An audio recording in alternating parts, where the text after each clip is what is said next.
Si vous avez un musée dédié au vin, on peut constater que cela a aussi une grande importance dans votre culture. Cité de vin, un musée qui se trouve à Bordeaux. Le musée a été inauguré en 2016 et il y a environ 400 000 visiteurs par an. Mais pourquoi un musée de vin à Bordeaux? Le vin avait eu une très grande importance pour Bordeaux comme la principale source de revenus.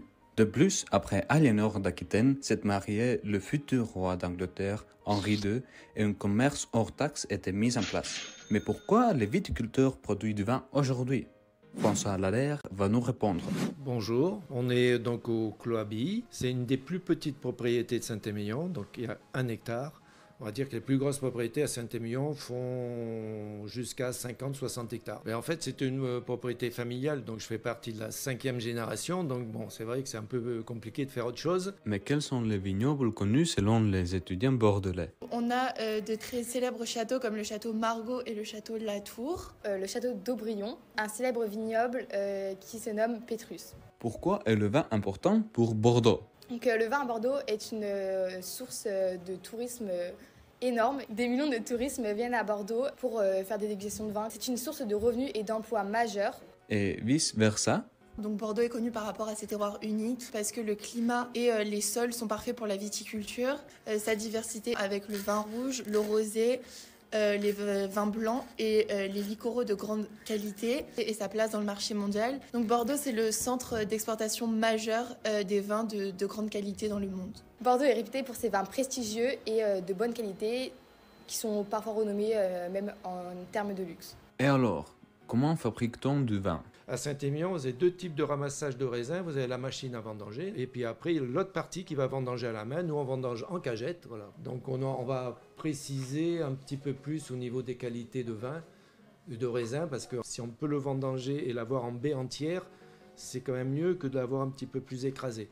Le raisin, en fait, ce qui n'est pas très bon pour lui, c'est son altération. Si vous prenez une grappe de raisin, si vous commencez à enlever plus ou moins la peau, elle va s'altérer.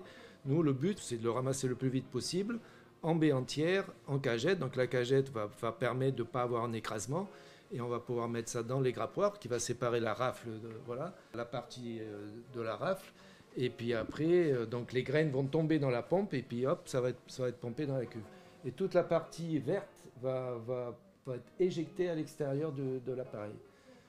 Voilà. Et en fait, quand on a la cagette, permet d'avoir cette baie entière qui va permettre une meilleure séparation de la rafle par rapport aux baies. Donc là, vous avez la cuve de vinification. Voilà, donc elle est pleine de raisins. Donc on a rempli la cuve de raisins et puis voilà, il y a la fermentation.